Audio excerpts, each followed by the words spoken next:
Santo, vem repousar sobre mim, és bem-vindo aqui. Espírito Santo. Graça e paz do Senhor Jesus a todos, que a paz seja abundante na sua casa, na sua família, na sua vida, através da graça de Cristo Jesus sendo derramada na nossa vida. Amém? Hoje o Palavra Diária vai trazer o capítulo 19 de Levítico, que é mais ou menos um resumo dos outros capítulos que nós já vimos, mas assim, repetindo, reforçando a importância de se obedecer aos 10 mandamentos. Então ele começa assim, todos os 10 mandamentos repetidos. Se Deus repetiu, eu também vou repetir. Se ele achou importante, eu também acho. Aleluia! A palavra tem que ser lida, ela tem que ser lembrada todos os dias, porque todos os dias nós nos esquecemos e nós pecamos contra ela. Nunca deixe nenhum dia da sua vida de ler, de ouvir, de meditar nessa palavra, porque ela é saúde para a sua alma, para o seu corpo e para o seu espírito. Então vamos lá. Ordenação do Senhor para hoje e para sempre. Primeiro, sede santos, porque eu, Senhor, sou santo. Essa é a primeira ordem do Senhor. A nossa ideia, ou pelo menos a minha era, né? De que ser santo eram aqueles santos lá do passado, que serviram ao Senhor no passado, a quem eu reverenciava, eu prestava homenagens na minha ignorância e no meu desconhecimento dessa palavra. Hoje eu sei que cada um de nós tem essa obrigação, cada um de nós que deseja conhecer e observar os mandamentos de Deus, tem que ser santos. É uma ordem para o resto da sua vida. Sede santos, porque eu, Senhor, sou santo. Então esse é o primeiro mandamento, amar ao Senhor, obedecê-lo de todo o seu coração, de toda a sua alma, de todo o seu corpo, de todo o seu espírito, de todo o seu entendimento, de todo o seu discernimento. Aleluia! Segundo, honrar pai e mãe. Nós já falamos e continuaremos falando, né? Que esse é o primeiro mandamento seguido de promessa. Por que você honra seu pai e sua mãe? A palavra responde: para que se prolonguem os seus dias sobre essa terra. Não, se você desobedece, significa que Deus pode encurtar o seu tempo de vida nessa terra. Honre seu pai e honre sua mãe com todas as suas forças. Aleluia! Não ter deuses de fundição, nem de barro, nem de pedra, nem nada que se assemelhe a um homem, a uma mulher, um animal, um peixe ou a um anjo. Versículo 4, diz assim, ó: não vos virarei para os ídolos, nem vos fareis deuses de fundição. Por quê? Porque eu sou o Senhor vosso Deus, e o Senhor vosso Deus é Espírito. Importa que aqueles que o adorem em espírito e em verdade. Ele não é de barro, ele não é de pedra, ele não é de pau, ele não é de ouro, não é de prata, ele é Espírito, e você tem que adorá-lo em espírito. Isso é mandamento. Também ofereça tudo voluntariamente. Você não é obrigado. Você só é alertado. Você é aconselhado. Essa palavra será pregada a toda criatura. Quem crê, foi batizado, será salvo. Quem não crê, já está condenado. O sábio ouvirá e obedecerá. Versículo 5. Você é sábio? Glória a Deus pela sua vida. O que comer ofertado a Deus só serve para hoje. Para o dia de hoje, para o dia seguinte não serve mais. Depois queima-se no fogo. Versículo 6. Ou seja, não ache que o que você orou hoje, o que você meditou na palavra hoje, serve para amanhã. Amanhã eu não vou orar porque ontem eu já orei. Hoje eu não vou ler a palavra porque ontem eu já li. O maná é diário, a palavra de Deus é alimento diário. Assim como você precisa de pão, de água todos os dias, você também precisa do alimento dessa palavra. Nem só de pão viverá o homem, mas de toda a palavra que sai da boca do Senhor. Aleluia! A meditação, a oração, o louvor, que são ofertas ao Senhor, são diárias. Todos os dias você tem que entrar na presença, você tem que louvá-lo, você tem que meditá-lo, você tem que agradecê-lo. Gratidão, uma palavra que tem que acompanhar a sua vida. Aleluia! A sua oração de 3 dias atrás não será aceita. Versículo 7. Então, não use tudo que você colher, ou seja, não coma a semente do seu trabalho. Ela pertence a Deus. Versículo 9 está escrito isso. Sempre que uma parte do seu ganho tem que ir para o pobre, para o necessitado, para a casa do Senhor. que vai assistir os pobres e os necessitados da sua comunidade. Negar a palavra a alguém ou mentir sobre ela traz a mesma condenação para você, a de negar o alimento. Não roubarás no salário do seu próximo, que é contratado por você. Se você é um empregador, não retenha o salário dele. Isso vale para empregados e empregadores. Nem você pode roubar o seu empregador, nem o empregador pode te roubar. Versículo 13. Não amaldiçoe o surdo e nem seja uma pedra de tropeço ao cego. Isso serve também para a sua vida. A sua vida tem que ser um exemplo. A sua vida não pode fazer as pessoas tropeçarem. Não faça as pessoas tropeçarem por causa das suas palavras, por causa das suas atitudes. Cuidado com o que sai da sua boca, porque tudo que sai da sua boca tem que ser para abençoar ao próximo. Versículo 13. Julgue com justiça tanto os pobres quanto os poderosos. Essa coisa de justiça seletiva, para o pobre é uma e para o rico é outra, Deus abomina esse tipo de justiça. Versículo 15. Não serás um mexeriqueiro ou um fuxiqueiro. Como a gente gosta, né? De um mexerico, a gente gosta de uma fofoca, a nossa carne sente prazer em apontar o erro dos outros, quando deveríamos estar sempre olhando para os nossos próprios erros, para as nossas limitações, para as nossas falhas.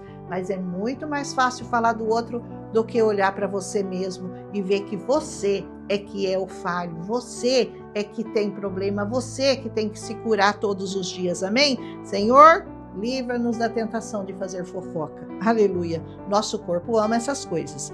Não odiarás nem se vingarás do teu próximo. Não pode odiar e não pode se vingar, porque a palavra diz que a vingança é do Senhor. Aleluia. Ame ao seu próximo como você ama a você mesmo. Se você não consegue perdoar, não espere ser perdoado pelo Senhor. Versículo 18. O versículo 19 diz para nós guardarmos os estatutos e não permitirmos que o gado se reproduza com uma espécie diferente. Olha que interessante isso, né? A mistura é muito prejudicial. Então, isso também serve para nós espiritualmente, que a gente não se misture com o ímpio, que a gente não se sente à mesa de escarnecedores dessa palavra. Nós temos que procurar estar próximo do povo de Deus, do povo que fala a sua língua, do povo que confessa o mesmo Deus que você confessa, amém? E nem semearão no campo semente misturada, nem vestes misturadas de linho e lã vestireis. Sabe que eu tenho algumas dúvidas com relação a essas pesquisas que eles fazem, que eles misturam os grãos e fazem nascer uma nova espécie. Depois acaba, eu creio, não estou falando isso com certeza, eu preciso pesquisar sobre isso, você pode pesquisar também, essa coisa de misturar grão, misturar semente, fazer uma nova espécie, transgêneros que chama, né? Talvez isso seja prejudicial para a nossa saúde, porque se Deus falou para não misturar, por que nós vamos misturar, né? Eu entendo aqui também que, além disso, de nós não nos misturarmos com descrentes, com infiéis, crente tem que viver com crente, descrente tem que viver com descrente, eles falam a mesma língua, eles gostam da mesma música, eles frequentam as mesmas festas. Você não, você é separado, você é eleito, você é escolhido, você tem que viver no meio do povo de Deus, cantando para o Senhor, louvando ao Senhor, amando ao Senhor, servindo ao Senhor e ao próximo, e todos aqueles que se achegarem a nós. Se isso não puder ser evitado, porque às vezes acontece que na própria casa onde você mora, habita ali um que não crê como você, que aceitou Jesus, que mudou de vida, que foi transformado. Então, você pode, claro, e deve viver em paz com ele, mas não se misturar a ponto de se contaminar. Aleluia! Por isso o casamento entre o crente e o descrente não funciona, meu irmão, minha irmã. Como diz o nosso pastor, o seu sogro vai ser o diabo, certo?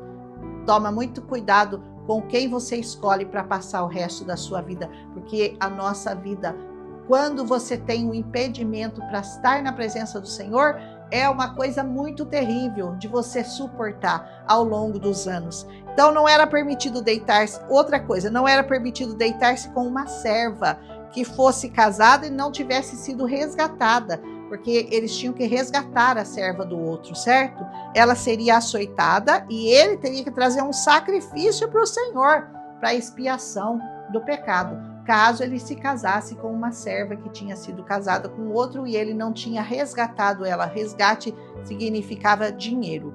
O versículo 23 explica sobre o plantio e sobre a semeadura de frutos. O Senhor diz que eles não comecem os frutos nos 3 primeiros anos. Olha que interessante. No 4º ano, os frutos seriam do Senhor e só no 5º ano é que seria para alimento. Você acredita que isso tem uma explicação científica?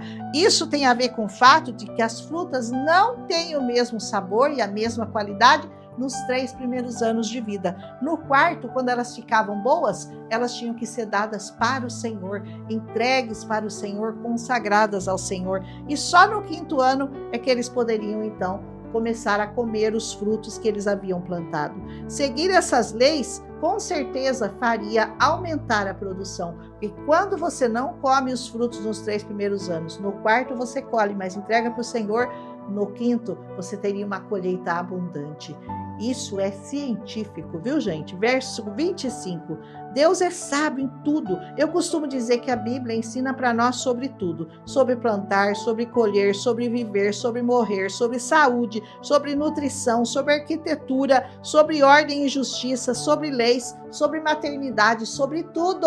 A Bíblia é um livro completo que ela nos ensina sobre todas as coisas, todos os princípios básicos que servem para regular a vida do homem, a Bíblia é capaz de nos ensinar. Também esse capítulo vai tornar a falar sobre não comer sangue, que nós já falamos no capítulo anterior, e contra o uso de encantamentos, de adivinhações, versículo 26, sobre feiticeiros, sobre espíritos familiares. Sabe aqueles espíritos que acompanham as gerações? Espírito de alcoolismo, espírito de mentira, espírito de ladrão, espírito de mentiroso, espírito de adúltero. Acompanha gerações, mas não se preocupe, porque isso pode ser quebrado numa corrente quando você aceita Jesus. Esses espíritos familiares, espíritos hereditários, são todos imediatamente quebrados da sua vida por meio do sangue de Jesus, que passa a ser abençoar as próximas gerações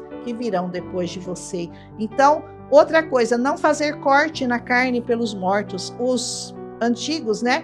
Eles de outros povos, não os judeus, eles costumavam se marcar. Os pagãos, quando eles perdiam um ente querido, eles faziam cortes na carne. E o Senhor falou para não fazer isso. E também para não marcar os corpos dele com alguma figura, ou seja, uma tatuagem, que também era um costume pagão para aqueles que mostravam que eles pertenciam a um tipo de culto ou a um tipo de Deus que eles serviam, e também era feito para repelir os espíritos dos mortos. Tudo isso eram crenças daqueles povos que viviam ao redor dos judeus, e o Senhor queria guardá-los. Então o Senhor os instruía, o Senhor os orientava, faça isso, não faça aquilo, e eles tinham que obedecer. Versículo 28. O versículo 29 fala sobre prostituição, que tinha que ser impedida no meio deles. Fala sobre guardar o sábado, no versículo 30. Fala sobre receber um estrangeiro e não o maltratar. Aí nós estamos incluídos, versículo 33. Porque nós somos, na verdade, esses estrangeiros, e hoje nós estamos arraigados na boa oliveira. Aleluia! Fomos enxertados, como diz Romanos 11, de 11 a 24. Se alguns ramos foram cortados, e você, sendo oliveira brava, foi enxertado entre os outros, e agora participa da seiva, a seiva que dá vida àquela árvore, que vem da raiz da oliveira, que é Jesus, cultivada. Não se glorie contra esses ramos. Falar assim para o judeu: eu hoje sirvo ao seu Deus e vocês o rejeitaram, e eu não sou judeu e mesmo assim eu sirvo ao Deus de Israel. Os ramos foram cortados para que você fosse enxertado. Agora pensa bem, se Deus não poupou os ramos verdadeiros, originais, o que mais ele não pode fazer com você? Você acha que ele vai te poupar se você se gloriar contra os ramos verdadeiros? Ame Israel, siga os mandamentos dessa palavra, conheça o Senhor, o grande Deus de Israel, que nos protege, que nos guarda, que nos livra de todo mal. Termina dizendo esse capítulo sobre peso justo e balança justa, ou seja, Seja fiel nas suas transações comerciais. O que você comprou, você vai pagar. O que você vendeu, você tem que receber. Não cobre mais porque a pessoa pode mais ou tem mais. Cobre sempre preço justo, aquilo que vale. Não tente tirar proveito das situações, não tente tirar nenhuma vantagem vendendo ilegalmente ou vendendo por interesse ou se aproximando de pessoas por interesse. Seja justo na sua comercialização de coisas. Honestidade tem que ser sinal de um viver sábio na presença do Senhor. Ser honesto é uma obrigação daqueles que servem a Deus. Termina o capítulo dizendo: eu sou o Senhor. Como terminou o capítulo anterior? Eu sou o Senhor. É Ele que manda na sua vida. É Ele que dá as ordens. Você simplesmente obedece. Aleluia! Então obedeça-o em todos os seus caminhos e com todo o seu coração. Ame-o, adore-o, louve-o, busque-o, sirva-o. Isso traz benefícios, traz cura, traz libertação, traz paz, traz vida e vida em abundância para você. Amém? Que o Senhor te abençoe, que Ele te guarde. Amanhã nós voltaremos com Levítico capítulo 20. Todos esses capítulos de Levítico foram tremendamente ilustrativos para nós. Como eu digo, sempre uma figura daquilo que haveria de vir, mas esses mandamentos não morrem jamais. Eles têm que ser obedecidos para sempre. Um abraço, amanhã voltaremos com Levítico 20, idolatria e pecados sexuais, as penas sobre diversos crimes em geral. Um abraço em Cristo Jesus. Amanhã, se o Senhor nos permitir, estaremos de volta. Não deixa de ouvir essa palavra, não deixa de ler essa palavra, não deixa de meditar nessa palavra todos os dias da sua vida, para que você cresça na graça e no conhecimento de Cristo Jesus, o nosso Senhor. E não esquece de deixar um like para mim, gente. Não cai o dedinho, faz assim, pum. Não cai o dedo se você apertar um like, se você escrever amém, se você compartilhar com pessoas. É muito importante para que nós possamos estar aqui sempre trazendo um capítulo novo para vocês. Um abraço e até amanhã, se o Senhor nos permitir.